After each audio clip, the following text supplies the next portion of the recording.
নমস্কার। আমাদের সঙ্গে এই মুহূর্তে ঢাকা থেকে কথা বলবেন বাংলাদেশ সরকারের প্রধান উপদেষ্টার মাননীয় প্রেস সচিব শফিকুল আলম। আমরা তার সঙ্গে সাম্প্রতিক কয়েকটি বিষয় নিয়ে কথা বলবো। মিস্টার আলম, আপনাকে দ্য ওয়ালে অনেক স্বাগত জানাই। আপনি আপনার ব্যস্ততার মধ্যে একটু সময় আমাদের দিয়েছেন। মিস্টার আলম, আপনি নিশ্চয়ই মিডিয়া সূত্র অন্তত নিশ্চয়ই জেনেছেন যে শেখ হাসিনা তাকে আপনারা ফেরত চাইছেন, আপনারা চিঠি দিয়েছেন। অন্যদিকে ভারত সরকার তাকে ভারতে থাকার মেয়াদ সেটাকে আরো দীর্ঘায়িত করেছেন। কতদিন করেছে সেটা এখনো স্পষ্ট নয়, কিন্তু দীর্ঘায়িত করা হয়েছে। আপনি যদি এই ব্যাপারে বাংলাদেশ সরকারের মানে দৃষ্টিভঙ্গিটা যদি একটু বলেন কাইন্ডলি। আমাদের দৃষ্টিভঙ্গি খুবই ক্লিয়ার। আমরা শেখ হাসিনার এক্সট্রাডিশন চাই এবং সেই অনুযায়ী আমরা ভারতীয় সরকারের কাছে নোট ভার্বাল পাঠিয়েছি। আমরা আশা করি যে এইখানে একটা ইয়ের কমপ্লিশনের বিষয় আছে, লিগ্যাল প্রসিডিউর কমপ্লিশনের বিষয় আছে। এটা কমপ্লিশন শেষ হলে আমরা আশা করি তার এক্সট্রাডিশনটা হবে, আমাদের এটা আশা। কারণ আপনি জানেন শেখ হাসিনার বিরুদ্ধে অনেক অনেক রকমের অভিযোগ। আপনি জানেন সে জুলাই অগাস্টে তার গভর্নমেন্ট 1500 থেকে 2000 ছোট ছোট বাচ্চা ছেলে মেয়েদেরকে খুন করেছে এবং এটা খুব ভয়ানক ছিল। এর মধ্যে কিন্তু বেশ কিছু হিন্দু ছিলেন, বেশ কিছু মহিলা ছিলেন, গার্মেন্ট ওয়ার্কার ছিলেন, অনেকে। এটা একটা মানে অবর্ণনীয় একটা ম্যাসাকার হয়েছে, এটার জন্য উনি দায়ী। তারপর হচ্ছে যে তার আমলে অনেক হাজার হাজার লোক এনফোর্স ডিসঅ্যাপিয়ারেন্স হচ্ছে, গুমের শিকার হয়েছেন এবং এগুলোর স্টোরি প্রতিদিন বেরোচ্ছে। আমরা জানছি যে কি ভয়াবহ একটা সময়ের মধ্যে আমরা গিয়েছি এবং এটা প্রতিটা সত্য বেরোচ্ছে এবং এটা নিয়ে একটা প্যানেল কাজ করছে। তারা ওই পুরো ইয়েগুলো লিপিবদ্ধ করছে। আমরা আয়নাঘর গুলো সন্ধান পেয়েছি এবং এটা ভবিষ্যতে আমরা সাংবাদিকদেরকে ওই আয়নাঘর গুলো ভিজিট করতে নিয়ে যাবো। ওইখানে যেখানে যাদেরকে গুম করা হতো তাদেরকে রাখা হতো, সেই জিনিসগুলো। এবং তার আমলে যেটা হচ্ছে, আপনি দেখেন একটা ভয়াবহ রকমের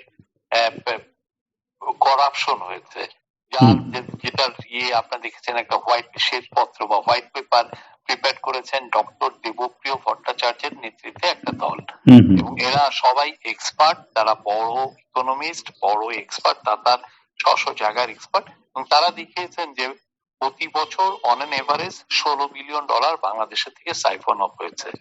ভয়াবহ একটা মানে চোরতন্ত্র। উনি বলেছেন যে এটা একটা চোরতন্ত্র একটা জারি করেছিলেন শেখ হাসিনা, তৈরি করেছিলেন এখানে।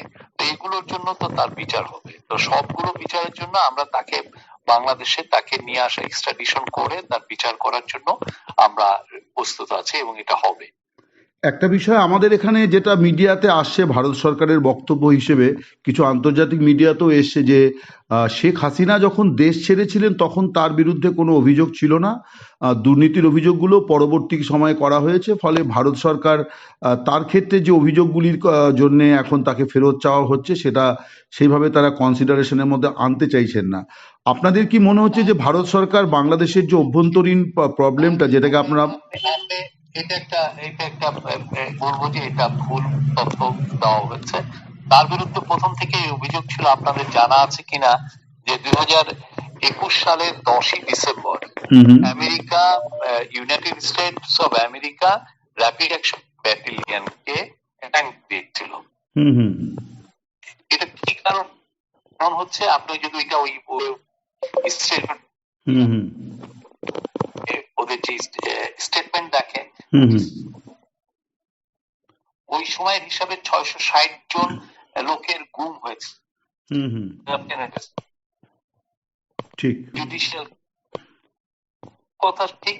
হাসিনার আমলেই এটা এই যে র্যাব যে এতগুলো গুম করলো, তার অর্ডারে গুম করলো। মানে আপনি বলছেন যে মার্কিন যুক্তরাষ্ট্র যে ভিসা রেস্ট্রিকশন আরোপ করেছিল র্যাবের শীর্ষ পদাধিকারীদের ইয়েতে, সেটা ছিল ঠিক। মিস্টার আলম, আপনার কি মনে হচ্ছে যে তাহলে ভারত সরকার বাংলাদেশের যে অভ্যন্তরীণ সমস্যা তার হিউম্যান রাইটস এর রেকর্ডের উপরে ঠিক পুরো জিনিসগুলোই। মিস্টার আলম, আপনার কি তাহলে মনে হচ্ছে যে ভারত সরকার মানে বাংলাদেশ যেটাকে মানবতা বিরোধী অপরাধ এবং চোরতন্ত্র বলছে, যার যার যার শাসনটাকে, ভারত সরকার কি সেটাকে একটু আন্ডার প্লে করছে? মানে আপনারা কি মনে হয় যে আহ, অন্য কোনো আমরা সেই বিষয়ে কমেন্ট করতে চাই না, ওনারা কি ভাবছেন সেটা ওনাদের বিষয়, বাট আমাদের মানুষের কাছে, আমাদের জনগণের কাছে, আমাদের ট্যাক্স পেয়ারের কাছে, আমাদের সিটিজেনের কাছে, সবার কাছে স্পষ্ট হাসিনার ক্রাইম গুলো, উনি কি করেছেন, উনি কি ভয়াবহ একটা 15 বছরের মধ্যে আমাদের দেশকে রেখেছিলেন, এবং কারো কোনো ইয়ে ছিল না, কি যেন ফ্রিডম ছিল না। একজন আপনি তারেক রহমানের একটা আহ, ভাষণ প্রচার করলেন, তাকে নিয়ে অ্যারেস্ট করে তার অ্যারেস্ট হয়ে গেল, বা একটা লোক শেখ মুজিবের বিরুদ্ধে একটা ফেসবুকে একটা শব্দ লিখলেন, একটা কথা লিখলেন, ওইটার জন্য তার জেল হয়ে গেল। শেখ হাসিনার এগেনস্টে একটা বললেন, জেল হয়ে গেল। কি একটা ভয়, মানে কোনো ফ্রিডম অফ স্পিচ ছিল না, ফ্রিডম অফ, মানে যতগুলো সিভিল লিবার্টি ছিল সবগুলোকে ক্ষুণ্ণ করা হয়েছে। আপনি যেগুলো বললেন। আপনি শুধুমাত্র যে আমরা প্রথমে রিপোর্টটা করছি তা তো না, এখন হুম যে মানুষজন বলছে তা তো না। আপনি যদি সেই সময়ের রিপোর্ট গুলো দেখতেন ওয়েস্টার্ন প্রেসে, হুম হুম অনেকে রিপোর্ট করেছে। আপনি এদের মাফিয়া তন্ত্র যে উনি জারি করেছেন, হুম এটা তো হুম আল জাজিরা রিপোর্ট ছিল, আল জাজিরা রিপোর্ট ছিল, অল প্রাইম মিনিস্টার এক মেন। ঘন্টার, আপনি এটা, হ্যাঁ তাহলে দেখেন, এটা তো এমন না যে এটা কেউ জানতো না, সবাই জানতো। হ্যাঁ, কিন্তু একটা জিনিস আমি বলছি, মানে আপনাদের সম্পর্কে যে অভিযোগটা আবার পাল্টা উঠছে, যে যে অভিযোগগুলি আপনারা হাসিনা সরকারের জমানার 15 বছরের বিরুদ্ধে করেছেন, সেটা সেই একই অভিযোগের পুনরাবৃত্তি 5 মাসে হচ্ছে। নির্বিচারে গ্রেপ্তার, মামলা, বাড়িতে থাকতে পারছে না পুলিশ, সেনার অভিযান, এবং আওয়ামী লীগ ভার্চুয়ালি মানে বাংলাদেশের রাজনীতি থেকে তাকে মাইনাস আওয়ামী লীগ, এরকম একটা পরিস্থিতি তৈরি হয়েছে 5 মাসে। এটা হচ্ছে তাদের বক্তব্য। এটা আওয়ামী লীগ তো দেখেন এত আকাঙ্ক্ষা হয়ে গেছে, এরা এখন সব গল্প ভাবছে যে এই হচ্ছে এই হচ্ছে। আপনারা এই জন্যই আমরা বারবার বলছি ইন্ডিয়ান প্রেসকে, ইন্ডিয়ান প্রেসের মধ্যে তো অনেকে রেসপেক্টেড প্রেস আছেন, তারা এসে বাংলাদেশের থেকে রিপোর্ট গুলো করে যাক। এই যে যাদের এগেনস্টের কেস হয়েছে, এটা কি আমরা করেছি? এই যে সাংবাদিকদের নামে কেসের কথা হয়েছে, এটা কি এই গভর্নমেন্ট করেছে, ইউনুস সরকার করেছে, নাকি পুলিশ করেছে? এই কেসগুলো ইন্ডিভিজুয়াল যারা ভিকটিম, যাদের ছেলে মারা গেছে, যাদেরকে ছেলেদেরকে খুন করা হয়েছে, যাদের মেয়েরা খুন হয়েছে, যাদের আত্মীয় স্বজন খুন হয়েছেন, তারা এই কেসগুলো করছে। আমরা তো এই বিষয়ে পুরো আমরা তো জানাচ্ছি যে কি হচ্ছে, এবং আমরা পুরোপুরি ট্রান্সপারেন্ট। আপনারা আসেন, আপনি পুরো আপনি আমরা পুলিশের সাথে কথা বলেন, আমাদের সাথে কথা বলেন, যার যে বিষয়গুলো নিয়ে আপনাদেরকে অ্যালিগেশন হচ্ছে, কোশ্চেন উঠছে, তাদের সে যে কথা বলেন, তাহলে আপনি ফুল পিকচারটা পাবেন। যে এটা হচ্ছে কোনো লোকের বহু অনেক টাকা সাংবাদিকের চুরি ব্যাংক করে অ্যাকাউন্ট ব্যাংকে তলব দিয়ে করা এখন হয়েছে। এই টাকাগুলো ব্যয় করছে মিথ্যা কথা বলার পিছনে। আহ, বহু সাংবাদিকের ব্যাংক অ্যাকাউন্ট মানে ডিটেল তলব করা হয়েছে, এবং যেটা আপনারা কি এটা মনে করছেন যে আপনি যে আপনাদের কমিশন যেটাকে চোরতন্ত্র বলেছে বা টাকা সাইফন করা, হ্যাঁ, তার মধ্যে এই সাংবাদিকদেরও একাংশ সহযোগিতা করেছে এবং তার ভাগ পেয়েছে? না অবশ্যই সাংবাদিকদের তো এই যে একটা সাংবাদিকদের একটা অংশ এনাবলার ছিল, তারা একটা বানিয়েছে কি যেন, এক ধরনের এনাবলিং একটা ন্যারেটিভ তৈরি করেছে, যাতে এই লোকগুলো চুরি করতে পারে, এবং এই চুরিটাকে লেজিটিমাইজ করা হয়েছে। আপনারা যারা 15 বছর এখানে যারা ছিলেন, আপনারা জানতেন যে কি, এবং আপনি যদি এখনো পারেন, আমি আপনাকে অনুরোধ করব, শেখ হাসিনা যতগুলো প্রেস কনফারেন্স করেছেন সেগুলো সব ইউটিউব ভিডিও পাওয়া যায়, আপনি পুরো ইউটিউব ভিডিও গুলো হুম দেখবেন। হুম হুম আমি দেখেছি, আমি সাংবাদিকরা দেখেছি। কিভাবে শেখ হাসিনাকে তেল দিচ্ছেন, তেলের ড্রাম নিয়ে তাকে দিচ্ছেন, এবং কিছু কিছু ক্ষেত্রে সাংবাদিকরা ভায়োলেন্স কে ইনস্টিগেট করছেন, যে এর এগেনস্টে, এর বিরুদ্ধে এটা হচ্ছে, আপনি কিছু করছেন না কেন, আপনি আপা আপা বলতে বলতে তাদের অবস্থা। তো আমাদের হচ্ছে যে আপনারা দেখে, আপনারা যেটা ছিল যে ইন্ডিয়ান প্রেস আমাদের ধারণা যে ঘুমিয়েছিল, এখানে যে এত বড় একটা ভয়াবহ রকমের ক্রাইম হচ্ছে, পুরোপুরি ঘুমিয়েছিল। আমি আপনাকে অনুরোধ করবো, আপনি শেখ হাসিনার গত 2009 থেকে 2024-এর একদম জুলাই আগস্ট পর্যন্ত অনেক, আমার মনে হয় ডজনকে ডজন আপনি প্রেস কনফারেন্স পাওয়া যাবে, উনি যেটা তার গণভবনে বা তার অফিসে করেছেন সাংবাদিকদের, এগুলো একটু দেখবেন। এরকম এই সমস্ত প্রেস কনফারেন্স নর্থ কোরিয়াতেও হয় না।